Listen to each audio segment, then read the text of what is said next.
I would usually start by introducing the guests and saying hello to the punters at home, but I think it's more appropriate to just say hello to Shane Ciurleo and to Jackson Oldham here, who have jumped on board the preview show for the winter months coming up into any sort of punting action we can find throughout Australia. We're going to be picking our favourite races to preview for the weekend ahead. But Curls, Jacko, Curls, I'll start with you. It's just great to be back on a show with you. Yeah, it's been a little while, hasn't it? Yeah. Been a roller coaster. Been in a glass case of emotion, really, for a month. So I feel like I've broken free and I'm back and firing. Absolutely. And Jackson Oldham just picking up as if nothing's changed, rolling straight through into Bendigo. This meeting you completely destroyed last year. You must be just looking at these fat fields, plenty of action, lots of short favourites that don't look like they're going to be coping with it, and just like salivating. Yeah, it's an interesting, the sort of debut meeting on my own sort of thing. We have 187 horses. It feels like a Bendigo. 2.5 hours out there, deep fields. It's going to be an interesting day. Hopefully, we can pick off a couple of winners. Okay, so the races we're going to preview. Jackson wants to preview Bendigo Race 6. I want to preview Bendigo Race 8, which is the Golden Mile, and Curls wants to preview Morphettville Race 8. So we'll start with Bendigo. We'll start with Race 6, which is, Jackson, it's a 2,200 metre staying race. It's a 3-year-old quality. So this looks peak Jackson Oldham territory. What's your starting point? It's a complete low race. It's one of those, it reminds me of that Geelong Classic over the 2,200 metres. They just, they run and then nothing comes out and ever wins again. That'll probably happen here. There's no speed in the race. I thought Station 1 probably rolls forward and leads. Apart from that, they're all back markers. Can't Go Wong ran really well, in the Alistair Clark last start, but I did have the race shape to suit and doesn't really have any SPs and doesn't have a jockey yet. So Kiramar Racing, they did this a week and a half ago at Geelong in a maiden, and then lobbed Mark Zara on. It was $2.90 to $1.70 and pissed in. Whether that's any lead, I don't know, but they'll probably put a jockey on at some point. The Cunning Fox, I thought, I don't know what they do from the map. They've gone back the last two. If they go forward, it can win, but if they go back, it can't. The horse I'm keen on here is Princeton Award. Won well at Terang in a maiden 3 starts back, and then had absolutely no luck at Sandown in a good race behind Pounding, always on my mind. A lot of those horses came out and ran well in a better race at Flemington. And then a back to Lindsay Smith horse like it wasn't going to get beat last start. Going to dance a lot, went straight to the front and nothing challenged it. It was out of play, came home in the fastest splits of the race. Princeton Award did. I think it's going to eat up 2,200 metres, and I thought it was the overs in a very low race. How's the jock and trainer combo? You've got Joe Bowditch and Simon Wild, 87 runners, 21 wins, 41% pot. Right. Seems a decent lead. Winker's off, nose roll on, so he's going to try and get the trip. Looks an easy bet to have, I thought, on a deep day, a deep card. I thought $8. I think it was about $8. I thought it was a pretty easy bet. Yeah, still getting $8.50 across the books. I'm just staggered that someone's named a horse Can't Go Wong, and I really hope TB is commentating with also the Cunning Fox in the same field. So it's unbelievable. It's just peak racing. Curls, have you had a squiz at Bendigo at all? And if so, does anything stand out in a junk 2,200 metre race? No, not really. I sort of listening to Jackson there and just sort of confirm what I thought. The interesting one for me was the Cunning Fox that Jacko mentioned. He's a Flemington 2,000 metre winner when he went forward. Yeah. And just gone back and had that. That little break between runs, I suppose, wasn't a long time. It did have a trial at Chuka and then come back and sort of had that bigger SP and hasn't done a lot. But like you say, no speed in the race. Do we see a Patrick Payne, Billy Egan horse go forward? I mean, it would be unlikely, but I wouldn't be completely shocked. It would also be probably good to note that this meeting last year played pretty much mad on speed. Yeah. Like 1, 2, 3, 4, 5, 6 leaders won on the day out of 9, and nothing was further back than 3 lengths off the lead at the 401. So any horse that's sort of back and wide here could well be out of play, I thought, on the meeting. And with that in mind, let's have a look at the Golden Mile, race 8, because you've got Ironclad and Cherry Tortoni, who are basically joint favourites, depending on where you look, $4.60, around the sort of price you're getting. Then you've got Holbein, Riadini, I Am Superman, Crosshaven, so that's your market there. As you said, Cherry Tortoni drawn gate 17, Ironclad drawn gate 4. You've just, once again, like a race of just all these horses that have to go back from the wide gate. Yep. Riadino rolls forward. I think Crosshaven probably tries to follow it across Holbein from 9. And then I Am Superman, they rode positive last start. It's had the one trial before coming down. And then you've got horses like Luna Fox, Nancho, who's having its first run for the Alexander Yard, and Ironclad. So I think Ironclad just seems to lob in a perfect spot, doesn't it? Yeah, probably a pair better than midfield, I thought. Probably in a pretty good spot. Was 1 out, 1 back, just right on pace in this race last year. So I don't see any reason why they can't be sort of not bang right there on speed, but in a pretty good position. I thought it does map well for Jai. It just ticks boxes as well. As you said, like I love horses that race in the same race the previous year, run a good figure, and obviously won by 1.8 lengths. Actually beat a Wester's best horse, Platoon, but that figure was more than good enough to be winning once again. It's returned well with a good figure at Morphettville, despite there being no cash. So, like, it just ticks so many boxes. And Cherry Tortoni was, yes, it wasn't suited the straight at Flemington, and arguably should have won, but it's a flashing light of all flashing lights, and now draws gate 17. So unless there is something in that 3 wide line, and they're making good ground down the outside of the straight, like, what price do you want to be taking on a horse that's going to be back in the last 3? If the track plays like it plays last year, it'll be $8 the fare. Yeah, like come jump time. Ironclad, like the small knock, just looking at it straight away, would be 12 up to the mile. But I'd give that 2 preparation to go and 1 and improved pretty dramatically there when it went 12 to 16. So no issues with that, and it's run a PB, I think, last start, or pretty close to PB. So, yeah, Ironclad, just looking at it would be the one for me. Yeah, I've got it marked with a 3 in front. So, Barker, you can bet up, and he'll be trying to pay for his airfare, I think. Probably back here to watch it run around in some better races later in the year. Anyway, Curls, what do you have opinion of this favourite Ironclad? Yeah, just what's its best trip, this horse? I know it won this race last year. Is this a deeper field? Sort of go back through last year's race, and I think like Inverloch might have ran a place in it, who's like a 2,000 metre horse, isn't it? And further, Vacillator, I think, might have run second. Third. So you must have been on it, were you, Jacko? You're on the winner last year. I was on Ironclad, yep. Yeah.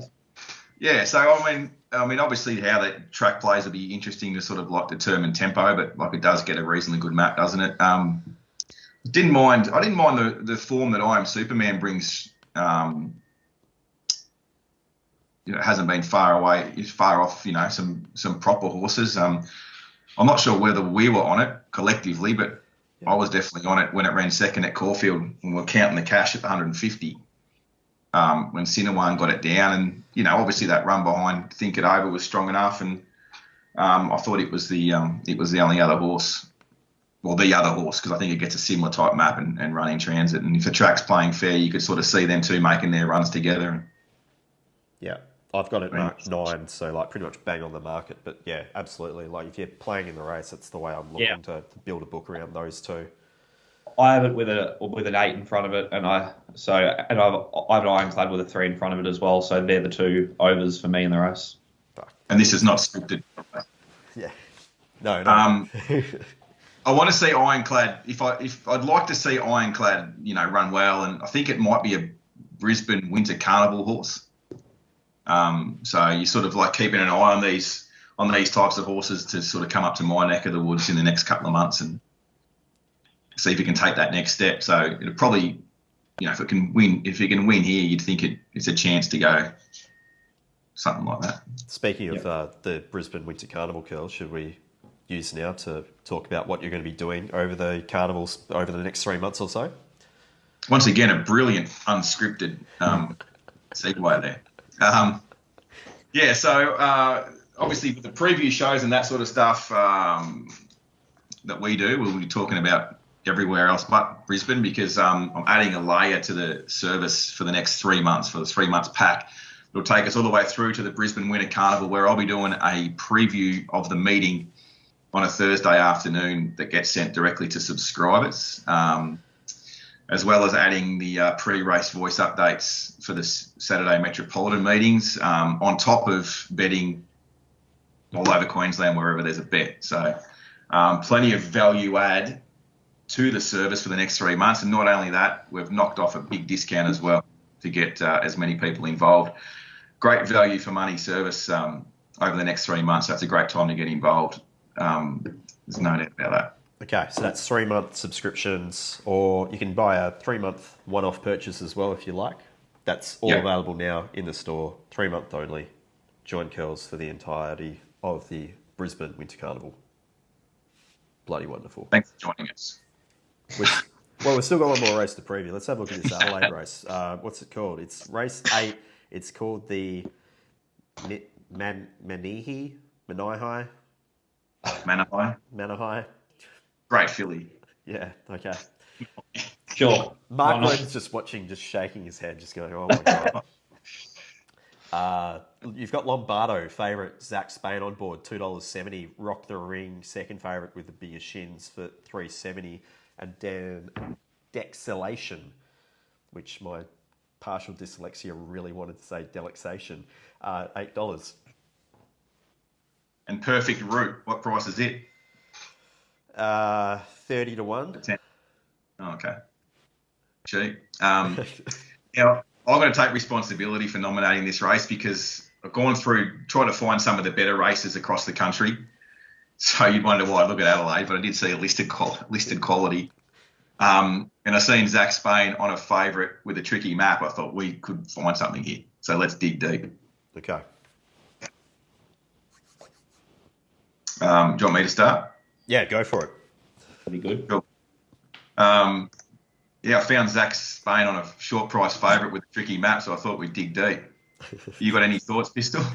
Not exactly. I mean, look, purely if I just go straight on the data here, and Jacko, we got to see this horse first up at Flemington down the straight, which from memory there was no money for it. I'm just trying to bring up the numbers here, but roughly the flux of $4 out to $5.50 plus. That was the Express Pass race.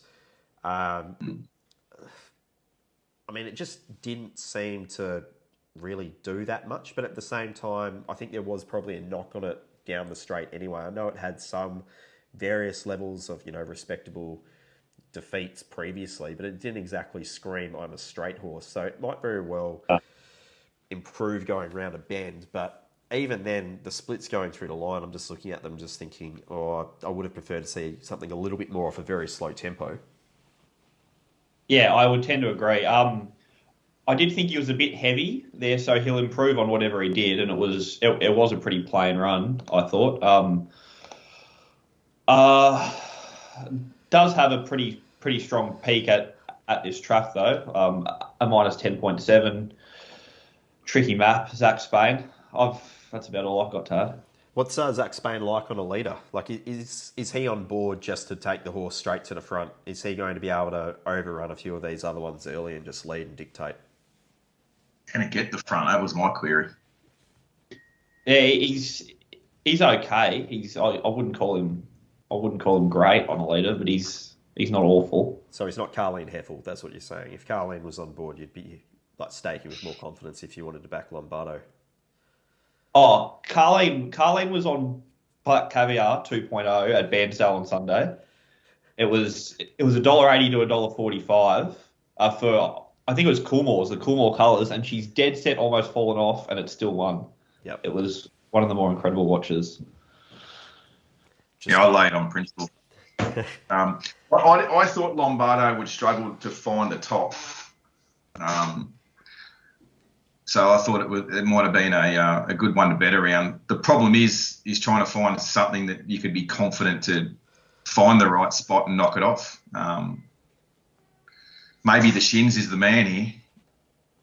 Yeah, I mean, you do have quite a few first up horses. That is one of them as well. Yeah. So that's, I don't know, it's one of those things where you have to go through and watch all these trials and jump outs and so forth. But the horse down the bottom here, the Jolly horse, was actually quite good over the 9.55 by Midwest. Ran some really good sort of closing splits up to 1100 would suit. It might be one at odds, possibly. Yep. It's only had the one start at the track on a very slow tempo, ran third, beaten 4 lengths. But I completely agree. If you're looking at just raw numbers, I know it was on that very slow tempo, so to speak, in terms of what the horse was running at. But overall, it was an even performance. And Midwest, can't go wrong with that. So we're talking about silver on red. That's what, $19? Yeah, sorry, silver on red. Yep. I'm going to have I'm going to have something on Rock the Ring. It has to start like second favourite if Lombardo does jump favourite. Our prices off our data has Lombardo a little bit longer than market. Yep. Close to more like $4 probably. So anyway, one for the layers maybe. I'll be one of them. Be happy to lay this horse under $3. Get you filling early. This is just quality. Yeah. Okay. Beautiful.